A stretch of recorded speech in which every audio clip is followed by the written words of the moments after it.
जय श्री कृष्णा। दोस्तों, आपका दिन शुभ और मंगलमय हो। आइए प्रारंभ करते हैं ज्येष्ठ मास महात्म्य अध्याय 24। स्कंद जी कहने लगे कि हे ऋषियों, व्यास जी राजा युधिष्ठिर से बोले कि हे भारत, जिसके पश्चात मद्रराज अश्वपति और नारद ऋषि का समागम हुआ।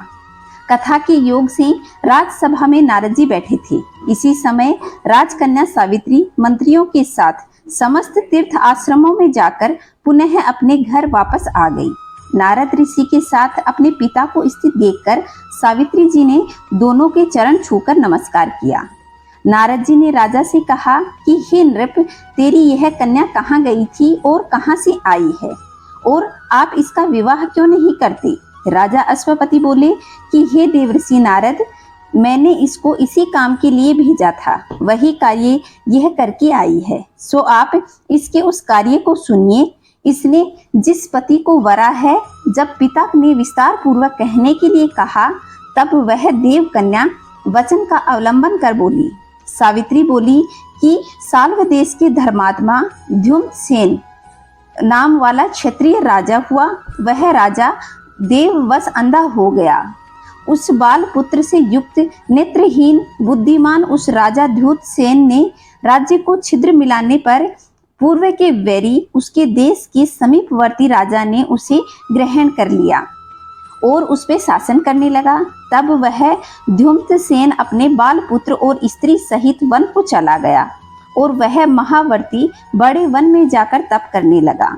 उसका लड़का पूर्व में ही उत्पन्न हुआ था, परंतु वन में जाकर बड़ा हुआ। वहां वह सत्यवान नाम से प्रसिद्ध हुआ। उसी को मैंने वरा है। नारद जी कहने लगे कि हे कन्या, तुमने बिना सोचे समझे गुण संपन्न सत्यवान को पति के रूप में वर लिया है।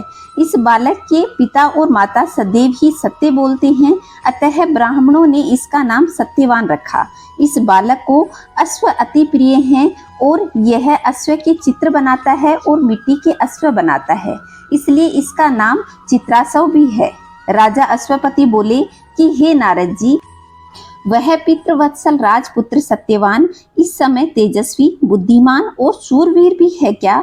नारद जी बोले, हे राजन, वह सूर्य के समान तेजस्वी है, बृहस्पति के समान बुद्धिमान है, इंद्र के समान शूरवीर है, पृथ्वी के समान क्षमाशील है, और वह राजपुत्र दाता, ब्राह्मण, वीर्यवान, रसवान, उदार और प्रिय दर्शन है। अश्वपति बोले, हे नारद जी, आप उस बालक के समस्त गुणों से युक्त भी कहते हैं।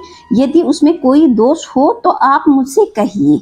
नारद जी बोले, राजन, इन सब गुणों को दबा देने वाला एक ही दोष है और कोई दूसरा दोष उस बालक में नहीं है। वह दोष है कि वह क्षीण आयु होगा। वह 1 वर्ष बाद अपने शरीर को त्याग देगा। राजा अश्वपति ने कहा, हे सावित्री, हे शोभने, इधर आओ और दूसरे वर को वर लो। उस सत्यवान में समस्त गुण होने के बाद भी उनको दबाने वाला एक दोष है कि वह अल्प आयु होगा और वह बालक 1 वर्ष में ही देह त्याग कर देगा। ऐसा मुझे नारद जी ने कहा है। सावित्री कहने लगी कि हे पिताजी, राजा लोग एक बार ही बोलते हैं और पंडित लोग भी एक बार ही बोलते हैं तथा कन्या एक बार ही वरती है। यह तीनों कार्य एक ही बार किए जाते हैं, चाहे वह दीर्घायु हो या अल्पवायु, सगुण हो या निर्गुण हो। मैंने एक बार पति के रूप में उसे वर लिया है, अब दूसरा पति नहीं वरूंगी। मन में कार्य निश्चित होने पर ही किया जाता है और वचन से भी कहा जाता है, उसके बाद कर्म किया जाता है। उसमें प्रमाणभूत मेरा मन है। हे तात, मेरे इस मानस विचार का ध्यान रखकर जो कर्तव्य हो वह करना चाहिए, सो ही आप कहिए। नारद जी बोले कि हे नरश्रेष्ठ, सत्यवान के विषय में सावित्री का विचार स्थिर है। जिसकी बुद्धि निश्चित रूप से दूसरे पुरुष में नहीं जाती, उसको किसी भी प्रकार के धर्म से पृथक नहीं किया जा सकता। इसलिए आपकी कन्या का विवाह सत्यवान से कर देना ही मुझे उचित मालूम होता है।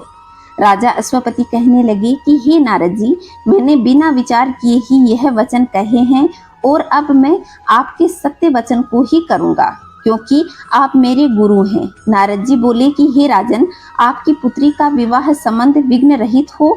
ऐसा कहकर नारद जी उठकर स्वर्ग लोक को चले गए। तदंतर राजा अश्वपति ने अपनी कन्या का विवाह करवा दिया।